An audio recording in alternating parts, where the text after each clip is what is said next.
Everyone. आज आपण सुरू करतोय 12वीचा दुसरा चॅप्टर.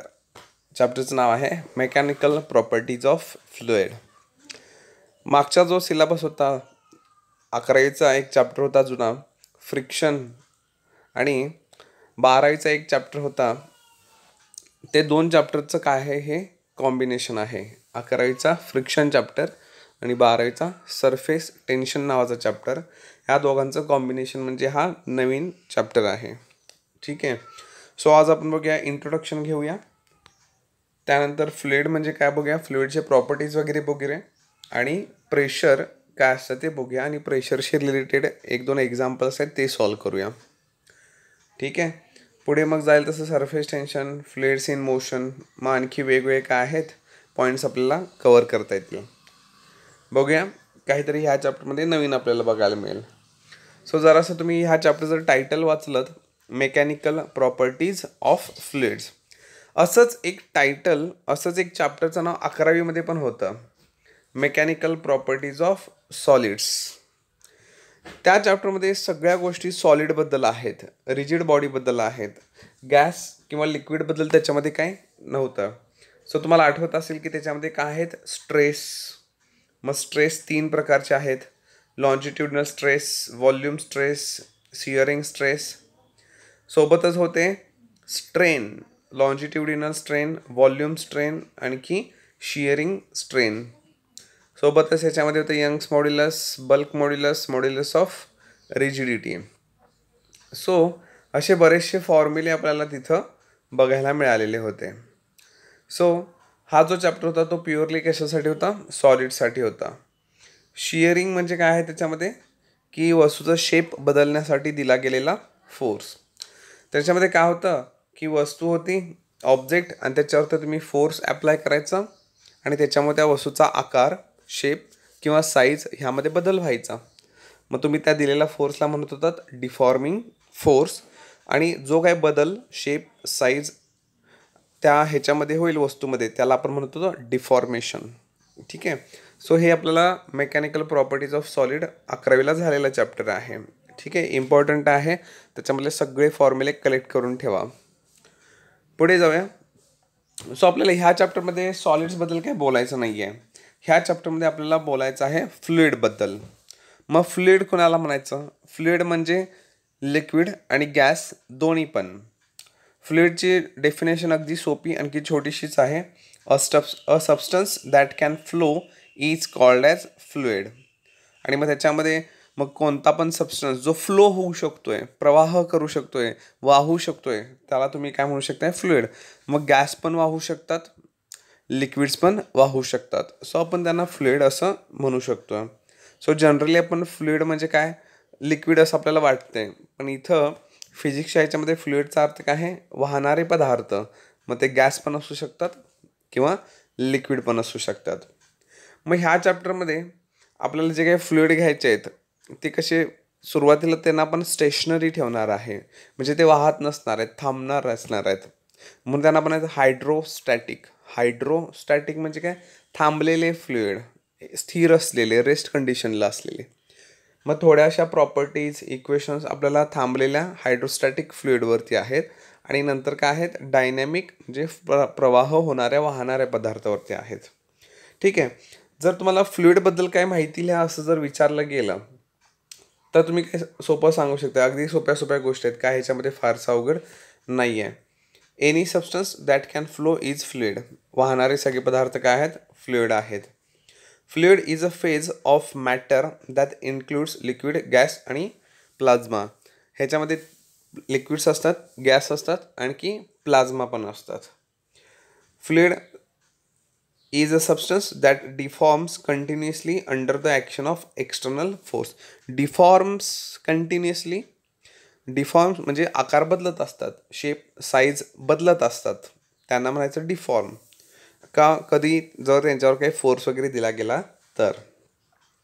त्यानंतर इथं बघा चौथा त्यांनी काय सांगितलं आहे, the shear modulus of fluid is 0. Shear modulus, मी मगाशी तुम्हाला मागच्या इयत्तेची आठवण करून दिली, 11वीतला चॅप्टर प्रॉपर्टीज ऑफ सॉलिड्स, त्याच्यामध्ये होता शिअर स्ट्रेस, शिअरिंग स्ट्रेस आणखी शिअरिंग स्ट्रेन. म्हणजे वस्तूवरती दिलेला फोर्स आणि त्याच्यामुळे त्याचा जो काही शेप चेंज होणार होता तो. मग इथं शिअर मॉड्युलसचा अर्थ आहे की तो जो फ्लुइडवरती एखादा फोर्स दिला गेला आणि त्या दिलेल्या फोर्समुळे त्या लिक्विडचा त्या फ्लुइडचा जर शेप साईज चेंज होणार असेल तर फ्लुइड त्या गोष्टीला रेझिस्ट करत नाही, अपोज करत नाही दिलेल्या फोर्सला. तो त्या दिलेल्या फोर्समुळे आकार किंवा शेप साईज बदलून घेतोय, त्याला रेझिस्ट करत बसत नाही. मग रेझिस्ट करत नाही ही जी गोष्ट आहे तीच म्हणजे शिअर मॉड्युलस आणि ती काय आहे 0 आहे. ठीक आहे. सो त्याच्यामध्ये तुम्ही एअर घेऊ शकताय, वॉटर घेऊ शकताय, पिठाचा गोळा घेऊ शकताय, टूथपेस्ट घेऊ शकताय. हे सगळे काय आहेत फ्लुइड आहेत असं म्हणू शकताय. त्यानंतर शेवटचा बघा, a fluid flows under the action of force or pressure gradient. लिक्विडवरती त्या फ्लुइडवरती फोर्स दिला गेला किंवा प्रेशर अप्लाय झाला तर तो काय होतोय फ्लो होतोय. ठीक आहे. म्हणजे अगदी सोपे पॉईंट्स ह्याच्यामध्ये आहेत. काय असं वेगळं तुम्ही नवीन काहीतरी ऐकताय असं काय ह्या पॉईंटमध्ये नाही आहे. सो जर फ्लुइडवरती नोट विचारली किंवा फ्लुइड म्हणजे काय विचारलं तर तुम्ही हे सगळे ह्याच्यामध्ये सांगू शकताय. आता फ्लुइडचं एक टाईप आहे ज्याचं नाव आहे इनकम्प्रेसिबल फ्लुइड. इनकम्प्रेसिबल थोडंसं नावावरूनच काहीतरी आयडिया आपल्याला मिळू शकते की असं फ्लुइड की जे काय आहे इनकम्प्रेसिबल म्हणजे त्याच्यावरती तुम्ही फोर्स ॲप्लाय केला की त्याची डेन्सिटी बदलणार नाही. म्हणजे बघा की एका काहीतरी स्टीलच्या ग्लासमध्ये समजा काहीतरी तुम्ही लिक्विड पारा वगैरे घेतलेला आहे मर्क्युरी आणि तुम्ही त्याच्यावरती काय करताय फोर्स देत आहे वरून. तुम्ही किती पण त्याच्यावरती काय करा फोर्स अप्लाय करा, त्या मर्क्युरीची डेन्सिटी काय राहणार ती चेंज होणार नाही. असं होणार नाही की ते तुम्ही त्याच्यावरती फोर्स अप्लाय करताय आणि मग ते सगळे पार्टिकल्स आणखी क्लोज होत जात आहे, कम्प्रेस होत जात आहेत आणि मग त्याची डेन्सिटी काय होणार वाढणार. पण ॲक्च्युली तसं होणार नाही. फोर्स दिल्यानंतर कंप्रेस केल्यानंतर ज्या फ्लुइडची डेन्सिटी काय राहते कॉन्स्टंट राहते, चेंज होत नाही, त्याला म्हणायचं इनकम्प्रेसिबल फ्लुइड. ठीक आहे. सोपी डेफिनेशन आहे. मागे एक्सरसाइजमध्ये क्वेश्चन नंबर 2 मधला 5 नंबरचा क्वेश्चन आहे. बस एवढंच त्याचं आहे, फक्त डेफिनेशन त्याच्यामध्ये लिहायचे आहे. नेक्स्ट आहे की आता आपण जे फ्लुइडबद्दल बोलतोय ह्या फ्लुइडच्या काही प्रॉपर्टीज असतात का, आणि असतील तर मग चांगलं फ्लुइड कोणतं. चांगल्याचा अर्थ आपल्याला काय म्हणतोय आयडियल फ्लुइड काय असू शकतं, म्हणजे उच्च दर्जाचं चांगलं फ्लुइड की जे एकदम परफेक्ट आहे असं कोणतं असू शकतं. मग त्याच्यासाठी काय आहेत त्याच्या प्रॉपर्टीज आहेत. पहिली प्रॉपर्टी बघा, इट इज इनकम्प्रेसिबल म्हणजे ज्याची डेन्सिटी काय असणार कॉन्स्टंट असणार, चेंज होणार नाही. आत्ता जस्ट आपण त्याच्याबद्दल बोललोय. दुसरी त्याची प्रॉपर्टी असा असायला पाहिजे की इट फ्लोज इज इररोटेशनल म्हणजे की त्याच्यामध्ये तो जो फ्लुइड आहे तो जेव्हा वाहत असेल तो वाहत असताना असं सलगपणे तो वाहत राहणार आणि त्याच्यामध्ये काही भोवरे तयार होणार नाही आहेत. टर्ब्युलन्सेस तिथं शब्द आहे बघा की इट्स फ्लो इज स्मूथ. तिचा फ्लो काय असणार एकदम स्मूथ असणार. There are no turbulences in the flow. Turbulences म्हणजे त्याच्यामध्ये असं ते एखादा पूर आलेलं जसं पाणी असते, नदी जेव्हा वाहत असते इतर वेळी वाहताना कशी असते स्मूथ एकसारखी वाहत जाते. आणि हे जेव्हा पूर आलेली नदी असते, अशी उसळलेली नदी असते की तिचं पाणी काय आहे खूप असं लाटासारखे उड्या मारतंय, इकडे तिकडे होते, कोण ह्या डायरेक्शनमध्ये जाते, थोडं पाणी त्या डायरेक्शनमध्ये जाते, भवरे तयार होतात. मग ते जे आहे ते म्हणजे टर्ब्युलन्सेस. इतर वेळी पाणी कसं स्मूथ वाहते. सो ते फ्लो कसा असायला पाहिजे इररोटेशनल म्हणजे एकसारखा पुढच्याच डायरेक्शनमध्ये जात असलेला काय पाहिजे फ्लो पाहिजे. मग त्याला आपण आयडियल फ्लुइड असं म्हणू शकतोय. अजून काय आहे इट इज नॉन विस्कस. विस्कसचा अर्थ तुम्ही सोप्या पद्धतीने चिकट असा घेऊ शकताय की जर आपण असं केलं, एक आपण फळी अशी तिरकी ठेवली, त्या फळीवर आपण थोडंसं पाणी ओतलं टॉपला तर ते पाणी वाहत खाली येणार. थोड्या ना आपण त्याच सरफेसवरती समजा काहीतरी डिंक वगैरे जे चिकट पदार्थ असतात किंवा फेविकॉल वगैरे ते ओतला तर तो लिक्विड मगाशी जसं पाणी स्पीडनं खाली गेला तसं ह्या सरफेसवरून फेविकॉल असं खालती स्पीडनं जाईल का? नाही जाणार, कारण तो काय आहे, चिकट पदार्थ आहे. त्याच्याच मॉलिक्युल्सना काय करणार, अडवून धरणार आणि स्लोली स्लोली मग ते खालती सरकणार. त्याला म्हणायचं विस्कस. सो कसं असायला पाहिजे लिक्विड? नॉन विस्कस असायला पाहिजे, म्हणजे त्याच्याकडे विस्कॉसिटी नसायला पाहिजे, तर मग तो आयडियल फ्लुइड होऊ शकतो. आणि शेवटचा पॉईंट बघा काय आहे, इट्स फ्लो इज स्टेडी. मग ते जस्ट मग अशी आपण म्हटलं ते की ते पाणी जे आहे ते कसं व्हायला पाहिजे, किंवा फ्लुइड जे आहे ते कसं व्हायला पाहिजे, एकसारखं एक समान, म्हणजे प्रत्येक पार्टिकलचं स्पीड वेलॉसिटी काय असायला पाहिजे, कुठे पण सेमच असायला पाहिजे, एकसारखी असायला पाहिजे. सो हे काय आहेत की आयडियल फ्लुइड कसं असेल ह्याच्या प्रॉपर्टीज आहेत. इंट्रोडक्शनमध्ये चॅप्टरच्या तुम्हाला हे दिलेले आहेत पहिल्याच पेजवरती. नेक्स्ट बघा, नेक्स्ट आहे प्रॉपर्टीज ऑफ फ्लुइड्स. आता ह्या प्रॉपर्टीज फ्लुइडच्या म्हणजे आयडियल फ्लुइड कसं असायला पाहिजे ह्या प्रॉपर्टी होत्या आत्ता ज्या आपण डिस्कस केल्या. पण रिअलमध्ये फ्लुइड्स कशी असतात आणि त्यांच्या खऱ्या प्रॉपर्टी कशा असतात ते इथं आहे. एक, they do not oppose deformation, they get permanently deformed. म्हणजे बघा, डिफॉर्मचा अर्थ आहे किंवा डिफॉर्मेशनचा अर्थ आहे त्या फ्लुइडच्या आकार किंवा साईज आणि शेपमध्ये होणारा बदल. मग आपल्याला माहिती आहे की लिक्विडवरती फोर्स अप्लाय करा, त्याचा शेप साईज काय होतोय, बदलतोय. सो ते काय आहे, ते डिफॉर्मेशनला अपोज करत नाहीत. They have ability to flow. Liquid असतील, गॅस असतील किंवा फ्लुइड्स असतील, त्यांच्याकडे वाहण्याची क्षमता आहे, ती माहितीच आहे आपल्याला. They have ability to take the shape of the container. आणि ज्या कोणत्या भांड्यामध्ये कंटेनरमध्ये त्यांना भरलं जाईल त्या भांड्यासारखा आकार ते घेतात. आपण चौकोनी भांड्यामध्ये जर फ्लुइड ओतलं तर त्या फ्लुइडचा शेप काय होणार, चौकोनी. आपण गोलाकार पॉटमध्ये जर त्यांना ओतलं तर त्याचा आकार गोलाकार होणार. सो ज्या कंटेनरमध्ये त्यांना ओतलं जाईल त्याचा शेप ते घेतात. म्हणजे आपले रिअलमधले जे काही फ्लुइड्स आहेत ते अशाच पद्धतीचे असतात. आणि ह्या त्यांच्या काय आहेत, जनरल प्रॉपर्टीज आहेत. सेकंड पेजवरती आपल्याला ह्या मिळतील. मग आपण मगाशी जसं म्हटलं तसं की ह्या चॅप्टरमध्ये सुरुवातीच्या ज्या काही प्रॉपर्टीज इक्वेशन्स आहेत ते कुणासाठी आहेत, स्टेडी रेस्ट कंडिशन असलेल्या थांबलेल्या लिक्विडसाठी, म्हणजे ज्यालाच आपण काय म्हणणार आहे, हायड्रोस्टॅटिक. ठीक आहे. नेक्स्ट आहे एक प्रॉपर्टी जी तुम्हाला, मला वाटते की तुम्ही खूप आधीपासून ती प्रॉपर्टी ऐकत आलाय, जिचं नाव आहे प्रेशर. ठीक आहे. सो जनरली प्रेशरचा अर्थ काय असतो की फोर्स डिवायडेड बाय एरिया. हा काय आला, फोर्सचा फॉर्म्युला, प्रेशरचा काय आला, जनरल फॉर्म्युला झाला. मग आता आपण प्रेशर बघायचं आहे, पण कुणाचं, लिक्विडनं दिलेलं प्रेशर बघायचं आहे. म्हणजे जर आपण एखादा ग्लास घेतला, त्या ग्लासमध्ये जर पाणी भरलं तर त्या भरलेलं ते जे पाणी आहे ते पाणी त्या ग्लासच्या इनर सरफेसवरती, इनर वॉलवरती काय अप्लाय करणार, फोर्स अप्लाय करणार किंवा प्रेशर अप्लाय करणार. मग इथं आपल्याला बघायचं आहे की फ्लुइडने दिलेलं प्रेशर. सो तुम्ही डेफिनेशन त्याची लिहू शकता. द नॉर्मल फोर्स, नॉर्मल याचा अर्थ काय असतोय, 90 डिग्रीमध्ये गेलेला. The normal force exerted by a fluid at a rest per unit surface area of contact is called the pressure of the fluid. So प्रेशरचा general formula force upon area. ठीक आहे. मग आपल्याला माहिती आहे एरिया जेवढा कमी तेवढा फोर्स काय असते, जास्त असतो.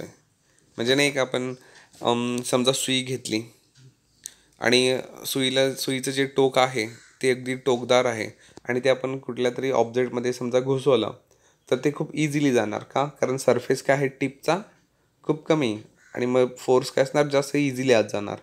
हेच आपण सुई घेतली आणि तिचं जे टोक आहे ते समजा आपण काय केलं, जे अगदी शार्प आहे ते कट केलं आणि थोडंसं घासलं तर ते काय होईल, असं बोथट होईल. एरिया काय होणार त्याचा, वाढणार. आणि ती सुई टोचायचा प्रयत्न केलात तर काय होणार, ती सुई टोचली जाणार नाही. त्याच्यासाठी जास्त फोर्स द्यायला पाहिजे. मग म्हणजे तिथं एरिया वाढणार आणि फोर्स कमी होणार.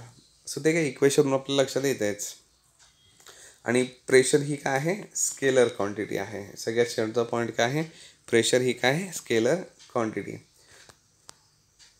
प्रेशरचं जर युनिट बघितलं तर आपल्याला माहितीच आहे, त्याचं एस आय युनिट काय आहे, न्यूटन पर मीटर स्क्वेअर. न्यूटन पर मीटर स्क्वेअर.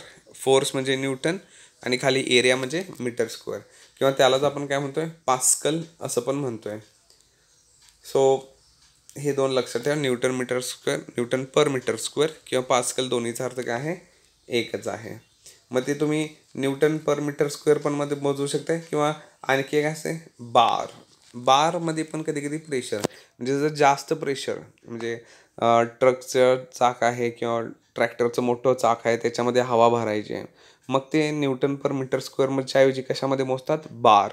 मग 1 बारचा अर्थ किती आहे, 10⁵ newton metre square. 10⁵ newton metre square, म्हणजे खूप जास्त होतं.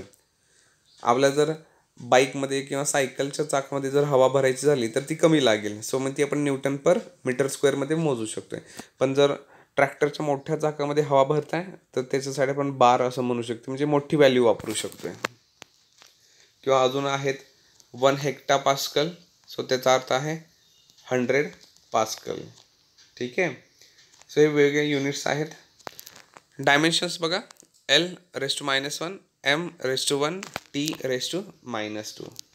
सो तुमच्याकडे फॉर्म्युला आहे फोर्स अपॉन एरिया. सो त्याच्यावरून तुम्ही काय करू शकताय, त्याचं डायमेन्शन्स काढू शकताय. अजून जर युनिट्समध्ये जर कन्व्हर्जन बघायचं झालं तर मग जर न्यूटन पर मीटर स्क्वेअर हे जर एस आय युनिट असेल तर CGS काय असेल, तर मग CGS असेल डाईन पर सेंटीमीटर स्क्वेअर. मग 1 डाईन पर सेंटीमीटर स्क्वेअर म्हणजेच काय असणार, 0.1 पास्कल. म्हणजे आणखी जर आपल्याला कन्व्हर्जन पाहिजे असेल तर आहे इथं. ठीक आहे. सो आपण जनरल माहिती घेतलेली आहे प्रेशरची, की प्रेशर म्हणजे काय, डेफिनेशन म्हणजे काय, फॉर्म्युला, त्याचे युनिट्स, आणखी डायमेन्शन्स. नेक्स्ट आहे आपल्याकडं ॲटमॉस्फेरिक प्रेशर. तुम्हाला माहितीच आहे की अर्थ आहे आणि अर्थच्या सराउंडिंगला कोण आहे, ॲटमॉस्फिअर. ॲटमॉस्फिअरचे काय आहेत, लेयर्स आहेत. ह्या ॲटमॉस्फिअरच्या लेयर्समध्ये काय आहेत, एअर आहे, वेगवेगळे गॅसेस आहेत, डस्ट आहे, स्टीम आहे, वॉटर वेपर्स आहेत. सो असं बरंच काय काय त्याच्यामध्ये भरलेलं आहे. आणि ह्या हवेचं प्रेशर आपल्या शरीरावरती पडत असतं, किंवा हवेचं प्रेशर प्रत्येक वस्तूवरती पृथ्वीच्या पडत असतं, जमिनीवरती पडत असतं, समुद्रावरती पडत असतं. सो हे जे काही हवेचं प्रेशर आहे त्यालाच आपण काय म्हणतोय, ॲटमॉस्फेरिक प्रेशर. मग ॲटमॉस्फेरिक प्रेशर जे आहे ते म्हणजे काय आहे, की उदाहरणार्थ इकडं डायग्राम बघा, म्हणजे लक्षात येईल की समजा हे एक डायग्राम आहे, ह्याच्यामध्ये काय आहे, एक समुद्र दाखवला आहे आणि एक उंच असं डोंगर दाखवला आहे. समजा इथं समुद्र किनाऱ्यावरती इथं कोणतरी उभारलं आहे. हे जो एअर कॉलम दिसतोय हा काय आहे, एअरचा कॉलम. इथं समजा एक व्यक्ती थांबले किनाऱ्यावरती, तर ह्या व्यक्तीवरती किती ॲटमॉस्फेरिक प्रेशर आहे, हे म्हणजे ती व्यक्ती इथं जी थांबलेली आहे तिच्यावरती हा जो एअरचा कॉलम आहे, एअरचा कॉलम आहे सिलेंड्रिकल शेपचा, तर त्या सिलेंडरची काय आहे, हाईट, तिथं असणाऱ्या एअरची डेन्सिटी, हे सगळं आपल्याला जर माहिती असेल व्हॅल्यू, तर मग आपण काय करू शकतोय, एअर प्रेशर कॅल्क्युलेट करू शकतोय. समजा एक व्यक्ती इथं डोंगराच्या टोकावरती थांबली आहे आणि तिच्यावरती हा दुसरा एअर कॉलम, हवेचा प्रेशर, हवेचा दाब. मग ही व्यक्ती उंच आहे, सो जेवढा त्या एअर कॉलमचा हाईट जास्त, जेवढी एअर कॉलमची काय आहे, हाईट जास्त, तेवढं प्रेशर जास्त. मग याचा अर्थ असं होणार की इथं जर सी लेवलला, समुद्र सपाटीला एखादी व्यक्ती थांबली तर तिच्यावरती असणारा हवेचा हा कॉलम तो पूर्ण शेवट अगदी, आणि याची हाईट कुठेपर्यंत पकडायची, ह्याची हाईट अर्थपासून जे वरती जिथंपर्यंत ॲटमॉस्फिअरचा शेवटचा लेयर आहे तिथंपर्यंत हाईट पकडायची. सो मग इथं हाईट कुठे जास्त भरणार, सी लेवलला की टॉप ऑफ द माउंटेनला. सो सी लेवलला हाईट काय भरेल, जास्त. सो सी लेवलला इथं उभारलेल्या व्यक्तीवरती प्रेशर काय असणार, जास्त. हेच माउंटेनवरती थांबलेल्या व्यक्तीवरती प्रेशर कमी असणार, कारण कॉलमची हाईट काय झाली, कमी झाली. सो ॲटमॉस्फेरिक प्रेशर म्हणजे काय आहे, आपल्या डोक्यावरती किंवा आपल्या शरीरावरती जो एअरचा कॉलम असेल त्याचं प्रेशर, त्याचं ओझं. सो इथं आहे ॲटमॉस्फेरिक प्रेशरची काय दिले, जनरल इन्फॉर्मेशन दिलेली आहे. ठीक आहे, पुस्तकामध्ये बघितलं तर एक सेपरेट पॉईंट आहेच तेथे. सगळे पॉईंट्स काय आहेत, सोपे आहेत. ओके, सो आपण पहिलं इक्वेशन बघूया. चॅप्टरमधलं जे काही पहिलं इक्वेशन आहे ते आहे pressure due to liquid column. इथे आत्ता आपण जस्ट काय बघितलं, pressure due to air column, atmospheric pressure. ह्या पॉईंटमध्ये आपण काय बघूया, pressure due to liquid column. Okay, बघूया. असं कन्सिडर करा की हे काय आहे, कंटेनर आहे किंवा बिकर आहे आणि त्याच्यामध्ये पाणी भरले. आता ह्या पाण्यामध्ये इथं आत आपण एक इमॅजिनरी सिलेंडर कन्सिडर करूया. इमॅजिनरी सिलेंडर म्हणजे तो पाण्याचा सिलेंडर आहे, पाण्यानं बनलेलाच सिलेंडर आहे. म्हणजे कॉलम, पाण्याचा काय आहे, कॉलम आहे, ज्याची हाईट आहे h, ज्याचा एरिया ऑफ क्रॉस सेक्शन आहे a आणि ज्याचा व्हॉल्यूम आहे v. सिलेंडरचा व्हॉल्यूम कसा मोजायचा, तर एरिया इंटू हाईट म्हणजे व्हॉल्यूम असणार a इंटू h. ठीक आहे, एक बिकर आहे ज्याच्यामध्ये पाणी भरले, पाण्यामध्ये आपण एक इमॅजिनरी सिलेंडर घेतला जो पाण्याचाच बनलेला सिलेंडर आहे, ज्याची हाईट आहे h, एरिया आहे a आणि ज्याचं व्हॉल्यूम आहे v. आणि व्हॉल्यूमचा अर्थ काय असतो, एरिया इंटू हाईट म्हणजे ah. परत हे जे पाणी आहे त्या पाण्याची डेन्सिटी आहे रो. रो काय आहे, लिक्विडची डेन्सिटी. आता आपण असं म्हणूया की ह्या सिलेंडरमुळं ह्या इथं जो काही फोर्स पडतोय तो आहे F.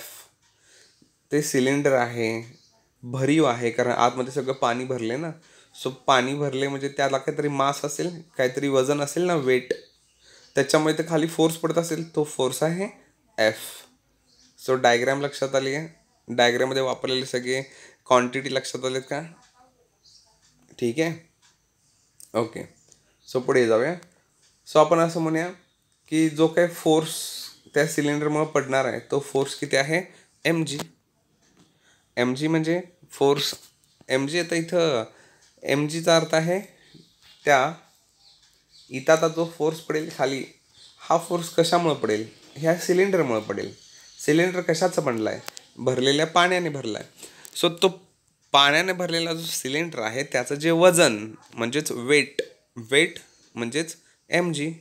कुठल्या पण ऑब्जेक्टचं वेट काय असतं, mg, mass into acceleration. So जेवढं त्याचं वजन जास्त तेवढा फोर्स जास्त, वजन कमी फोर्स कमी. सो इथं पडणारं फोर्स म्हणजेच त्याचं काय आहे, वजन. म्हणून हा फॉर्म्युला लिहिला आहे, force is equal to weight. जेवढं वजन तेवढा फोर्स. मग वजन म्हणजे काय, mg. So F is equal to mg. So हा फॉर्म्युला लक्षात ठेवा. नेक्स्ट आपल्याला जनरल फॉर्म्युला माहिती असेल बघा. डेन्सिटीचा जनरल फॉर्म्युला काय आहे, rho is equal to mass upon volume. ह्याच्यावर माससाठी फॉर्म्युला काय होईल, व्हॉल्यूमला पलीकडे पाठवणार, व्हॉल्यूम जाऊन डेन्सिटीला काय होणार, multiply. So mass is equal to volume into density. So मासचा फॉर्म आणि व्हॉल्यूमचा अर्थ मग अशी सांगितलं, व्हॉल्यूम म्हणजे काय, एरिया इंटू हाईट. सो एकूण मास म्हणजे काय होणार, area into height into rho. Okay, so आपल्याला बघायचं आहे की हा जो लिक्विड कॉलम आहे, डायग्राममधला जो लिक्विड कॉलम आहे, ह्या कॉलमनं पडणारं प्रेशर, मग ते कसं मोजणार, लिक्विडच्या त्या कॉलमचं प्रेशर असणार फोर्स अपॉन एरिया. पण फोर्स म्हणजेच काय, mg सांगितलं, फोर्स म्हणजे वेट, एरिया म्हणजे एरियाच. परत आपण इथं फॉर्म्युला रिप्लेस करूया माससाठी. आपण इकडे माससाठी फॉर्म्युला तयार केला आहे. मास म्हणजे आपण काय तयार केलं आहे, व्हॉल्यूम इंटू डेन्सिटी आणि व्हॉल्यूम म्हणजे काय, ah रो. सो इथं जे यम आहे ह्या यमच्या जागी भरा ah आणि रो. सो काय होणार, मग आपल्याला इक्वेशन असं दिसेल, प्रेशर इज इक्वल टू यमच्या जागी लिहिलं एरिया, हाईट आणि डेन्सिटी आणि सोबत कोण आहे, g divided by area. So इथं एरियाला एरिया काय होणार, कॅन्सल आउट. सो आपल्याला काय मिळेल, h रो g. प्रेशरचा फॉर्म्युला लक्षात ठेवा, HρG. हे कशाचं प्रेशर आहे?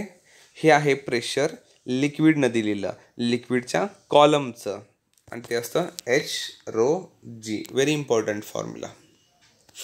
सो इक्वेशन खूपच सोपं आहे. काही ह्याच्यामध्ये खूप मोठं डेरिवेशन होतं, काही समजलं नाही असं काही होणार नाही आहे. लक्षात ठेवा, फोर्स म्हणजेच वेट, वजन, ते आहे mg. परत मास कशावरून तयार करायचं? डेन्सिटीच्या फॉर्म्युल्यावरून मास तयार करायचं, ज्याच्यामध्ये व्हॉल्यूमचा फॉर्म्युला भरायचा. आता इथं सिलेंड्रिकल शेप आहे म्हणून व्हॉल्यूमचा फॉर्म्युला एरिया इंटू हाईट आहे. ठीक आहे. आता हा जो काही फॉर्म्युला आहे, pressure is equal to HρG, हा फॉर्म्युला तुम्ही गॅससाठी पण हाच आहे म्हणू शकताय, आणखी लिक्विडसाठी पण काय आहे? हाच आहे.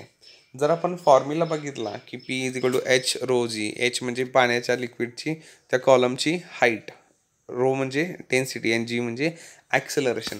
म्हणजे ह्याच्यामध्ये कुठे साईज किंवा शेपचा काही संबंध आला आहे का? लिक्विडचा शेप असाच पाहिजे, शेप तसाच पाहिजे, सो शेपचा काही संबंध नाही आहे. म्हणजे जर रेस्ट कंडिशनला असलेलं एखादं लिक्विड असेल तर त्या सगळ्यांसाठी हा फॉर्म्युला लागू होतोय. मग तुम्ही त्याला गोलाकार भांड्यात भरा, चौकोनी भांड्यात भरा, नाही त्रिकोणी भांड्यात पाणी भरा, त्याचं प्रेशर काय असणार? हेच असणार, Hρ आणि G. उदाहरणार्थ बघा, चॅप्टरमध्येच, पुस्तकामध्येच तुम्हाला काय मिळेल? एक एक्झाम्पल दिलेलं आहे. A swimmer is swimming in a swimming pool. एक स्विमर आहे, स्विमिंग टँकमध्ये पोहायला आहे, at 6 metre below the surface of the water. पाण्याचं जे सरफेस आहे त्या सरफेसच्या खाली, म्हणजे पाण्याच्या टॉप सरफेसपासून खाली 6 मीटर तो पोहतोय. Calculate the pressure on the swimmer due to water above. आणि त्या स्विमरच्या मग बॉडीच्या वरती जो लिक्विडचा कॉलम असेल, जे लिक्विड असेल त्याच्यामुळं जे काही प्रेशर असेल ते विचारले, आणि तुम्हाला त्याने देताना डेन्सिटी ऑफ वॉटर दिलेली आहे 1000 किलोग्रॅम पर मीटर क्यूब, आणि Gची व्हॅल्यू 9.8 घ्या असं सांगितलं आहे.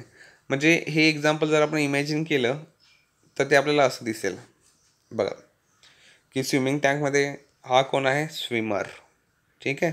आणि ह्याच्यावरती जे लिक्विड, त्याच्या बॉडीवरती जे लिक्विडचा कॉलम आहे तो बघा, आपण रेड कलरमध्ये सिलेंड्रिकल शेपमध्ये दाखवला आहे लिक्विड कॉलम.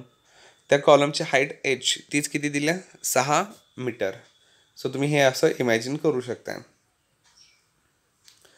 मग घ्या, H म्हणजे हाईट दिलेली आहे 6 मीटर लिक्विड कॉलमची, डेन्सिटी दिली आहे आणि Gची व्हॅल्यू आहे. सो प्रेशरचा फॉर्म्युला आहे HρG. सगळ्या व्हॅल्यू पुट करा, कॅल्क्युलेशन केलं तुम्हाला काय मिळेल? 5.88 इंटू 10⁵ न्यूटन पर मीटर स्क्वेअर किंवा पास्कल. सो एक्झाम्पलवरून तुमच्या लक्षात येईल की हा जो फॉर्म्युला आहे HρG तो कसा वापरायचा आहे.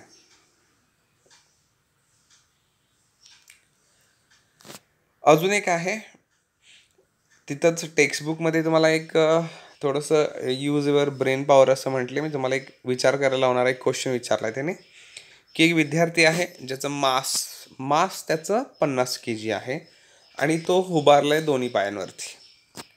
तर त्यांनी तुम्हाला सांगितलं की अंदाजे तुम्हाला पाहिजे त्या तुम्ही व्हॅल्यू घ्या, आणि तो मुलगा जेव्हा उभारलेला आहे दोन्ही पायांवरती तेव्हा तो किती प्रेशर देईल. नसेल तर तो मुलगा जेव्हा झोपलेला असेल तेव्हा तो किती प्रेशर देईल, आणि ह्या उभारलेला असताना प्रेशर आणि झोपलेलं असतानाचं प्रेशर ह्यांच्यामध्ये किती बदल होईल तो त्यांनी विचारला आहे, म्हणजे फॅक्टर विचारला आहे. ठीक आहे. सो तुम्हाला लक्षात येईल. एक्झाम्पल वाचून घ्या थोडंसं. गिवन डाटा बघूया काय काय आहे. सो गिवन डाटामध्ये फक्त दोनच गोष्टी, एक मास दिलेला आहे आणि G 10 राऊंड फिगर घ्यायला सांगितले. सो बघूया, आपण अंदाजे व्हॅल्यू पकडूया की त्याचे जे 2 पाय आहेत ते 2 पाय जेव्हा टेकलेले असतील म्हणजे सरफेस, कारण प्रेशरचा फॉर्म्युला काय आहे? Force upon area. मग आता एरिया कुठला पकडायचा? त्याच्या पायाचा एरिया पकडायचा. त्याचे पाय जे जमिनीला टेकलेले असतील त्या पायाचा एरिया पकडायचा. मग एका पायाचा एरिया आपण म्हणूया किती आहे? 100 सेंटीमीटर स्क्वेअर. एका पायाचं किती म्हणूया? सेंटीमीटर स्क्वेअर आहे, 100 सेंटीमीटर स्क्वेअर. मग सेंटीमीटर स्क्वेअर फक्त काय लिहिले? 10⁻⁴. सेंटीमीटर स्क्वेअर म्हणजेच काय आहे? 10⁻⁻. हे सेंटीची व्हॅल्यू झाली आणि हे मीटर स्क्वेअर इकडे आहे. सो हे दोन्ही मिळून काय होते सेंटीमीटर स्क्वेअर. सो आपण ही अंदाजी व्हॅल्यू घेतली. आता पायाचा एरिया जास्त असेल का बॉडीचा? सो बॉडीचा जास्त असेल. मग बॉडीचा आपण घेऊया 1.7 मीटर स्क्वेअर. त्यांनी सांगितले की अंदाजे तुम्ही व्हॅल्यू घ्या, कॅल्क्युलेशन करायने आम्हाला सांगा. सो आपण हे अंदाजे व्हॅल्यू घेतलेले आहेत. आता हा फॉर्म्युला आहेच आपल्याला फोर्स अपॉन एरिया. सो बघूया काय करता येईल. सो पहिला आपण कॅल्क्युलेट करूया की त्याच्या पायांमुळे तो जेव्हा उभारलेला असेल त्यावेळी किती असेल. सो फोर्स किती असते? फोर्सचा फॉर्म्युला असते, फोर्स म्हणजे जेवढं वजन तेवढं फोर्स. सो मग वजन म्हणजे किती? mg. So force is equal to weight म्हणजेच mg. m दिलेलं आहे 50 kg आणि जीची व्हॅल्यू 10 केली सांगितली 10. सो ते किती होणार? 500 न्यूटन. हा झाला फोर्स. मग तो मुलगा जेव्हा दोन्ही पायावरती थांबलेला असेल, एका पायाची आपण व्हॅल्यू किती घेतली? एवढी 100 सेंटीमीटर स्क्वेअर. मग 2 पायाची म्हणजे गुणिले 2. एका पायाची म्हटलं तर फक्त ही 100 सेंटीमीटर स्क्वेअर. 2 पायाची म्हणजे किती येणार? गुणिले 2. सो दोन्ही पायांचा मिळून एरिया किती होणार? 200 इंटू काय होणार? 10⁻⁻4 metre square. 200 metre square centimetre square. So आता आपल्याकडे एरिया पण आहे आणि फोर्स पण आहे. सो घ्या मग. उभारलेला असताना तो मुलगा फोर्स देणार 500 आणि त्याचा पायाचा एरिया किती असणार? 200 इंटू 10⁻⁻4. हे कॅल्क्युलेशन केलं तर आपल्याला मिळेल की तो जेव्हा उभारलेला असेल त्यावेळी तो किती प्रेशर देणार? एवढं 25 गुणिले 3 ते 10⁻3 न्यूटन पर मीटर स्क्वेअर. सो हे झालं स्टँडिंगचं कॅल्क्युलेशन अंदाजे.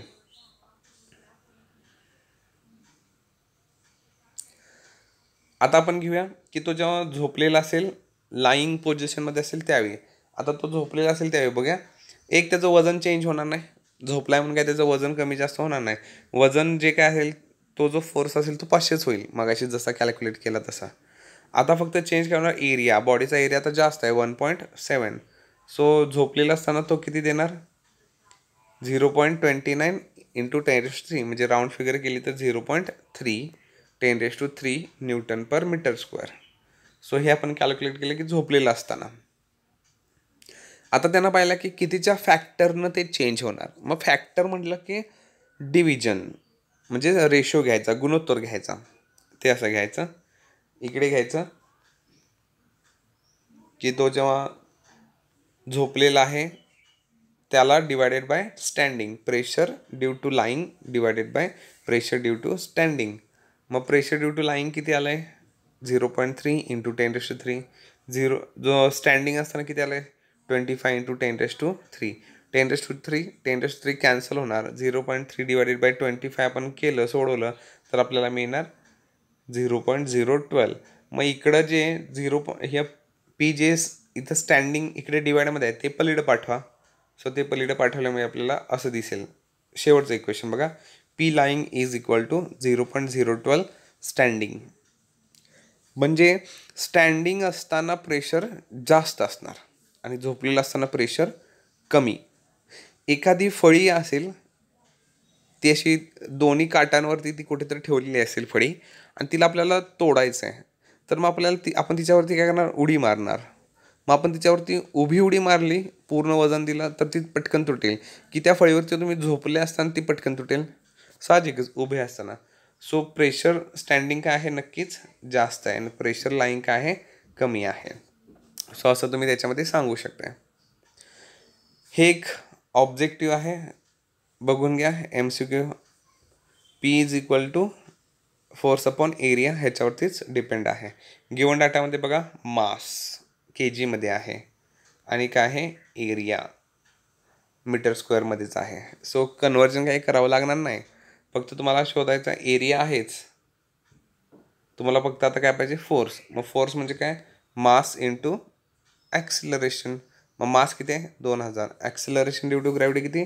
9.8 किंवा 10 दोन्ही घेऊन बघा आणि ह्यापैकी कोणतं आन्सर सॅटिस्फाय होते ते बघा. ठीक आहे. सो आपण पुढचे पॉईंट उद्याच्या लेक्चरमध्ये कवर करूया.